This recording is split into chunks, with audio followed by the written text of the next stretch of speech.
Hey guys, welcome back. Today I want to revisit one of the topics which I covered in one of the previous videos, and that is about extensions. We saw, for example, how we can use declarative extension registration using @extend with annotation to add more functionality to our test classes. In today's video, I would like to touch upon automatic extension registration. But before we go into this, let's revisit what we covered in the declarative extension registration. So let's go back to our project. What we say is I created this class called test setup class, and I use this @extend with annotation to extend two extensions. One was the timing extension and another was this reporting extension. What the timing extension does is it gives us the total execution time each test method takes. And this could be useful for us to identify, for example, which methods are fast and which methods are slow, and can give us possibly opportunity to optimize those methods.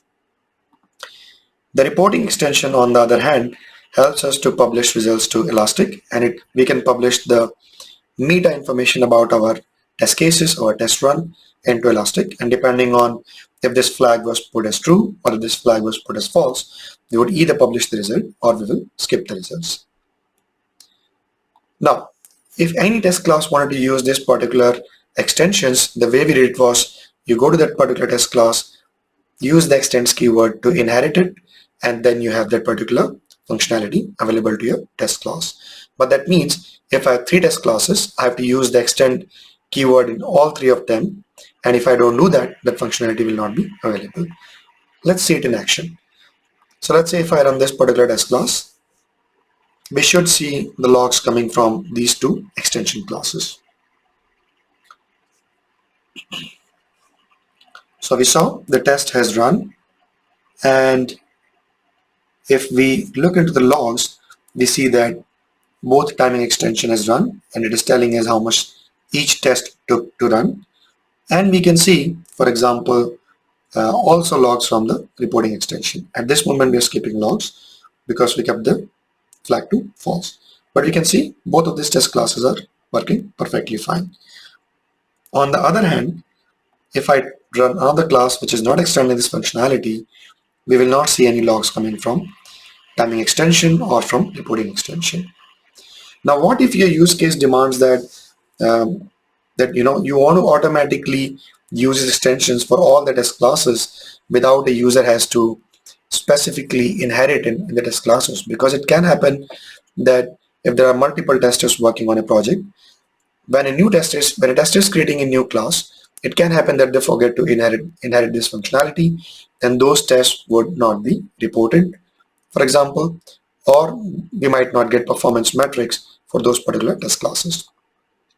And in this particular test class and in this particular project, since both reporting extension and the timing extension are pretty generic and you would like to use it for all the test classes, it would be very nice if we can automatically pick it. So there is a way to do this. And the way it can be done is if we go back to the documentation, this is JUnit documentation. And if you go to option 5.2.3, which is automatic extension registration, what it tells us is we have to first create a file named org JUnit Jupyter API extension .extension inside this folder structure. So let's first create this folder structure. Let's go back to the project. You have to create it in the class path. So it can be either in the source resources repository, which is what we are using here, or you can use it inside the test resource repository. What we're going to do is we're going to use the source repository, but it does not matter. You can put it anywhere you like. So if we create a new directory, meta-env, let's go back, let's create another one, subdirectory called services, window 1. By the way, you have to create a new subdirectory inside this. If you just try to, let me show you. So when you create a subdirectory, it gives you something like meta-env.services, but you can actually create a directory with dots in it. So for example, if I give dir1 dot dir2, no dot in the names, use dash instead if you meant to create nested directories.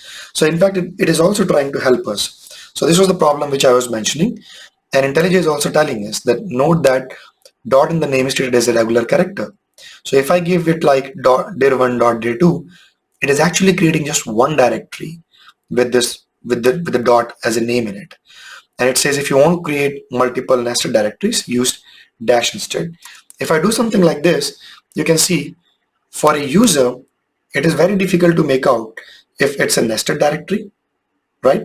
Which is the case over here, or if it is a directory which is just one directory which contains a dot in it. To give an example, let's create another directory, refactor. No, let's create a new directory, and if I call it as dir3 dash dir4, this is the kind of stuff that we want, but you can see it's very difficult for a user to make out if it's a part of the name or if it's a subdirectory. And if you if you accidentally give the name as metainf.services, then this will not work, right? So it has to be a subdirectory of metainf. Okay, enough of this. Let's go back. Let's copy this name and let's create a file inside services directory. So new file, and this is our extensions configuration file. Let's come back, and it says now we have to provide all the classes that you want to register as extensions over here. So if I come back here and if I say org, it is IntelliJ is already giving us suggestions that this is how you can extend, for example, these extensions.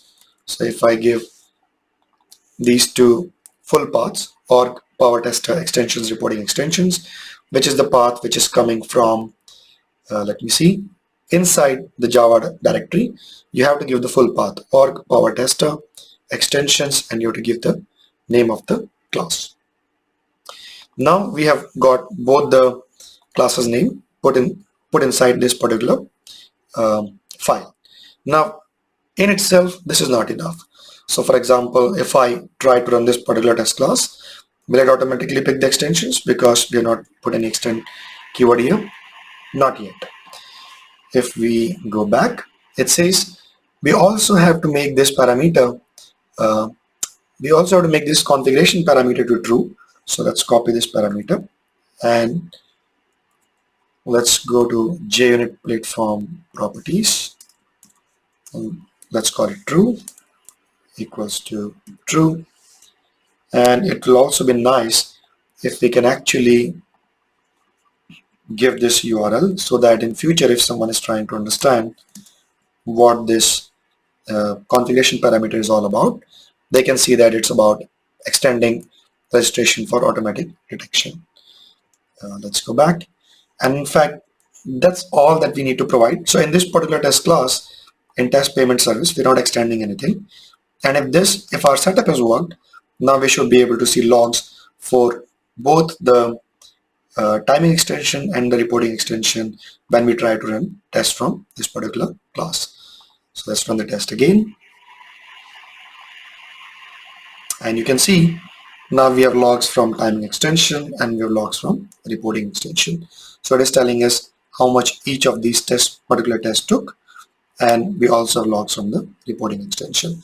So it's a much more cleaner way of registering extensions than trying to use this @extend approach. So if I even remove this extend keyword from here, and if I try to run this test class, you will see that we will still see all the logs that we were getting earlier when we use the extends keyword approach using this test setup file which was put here.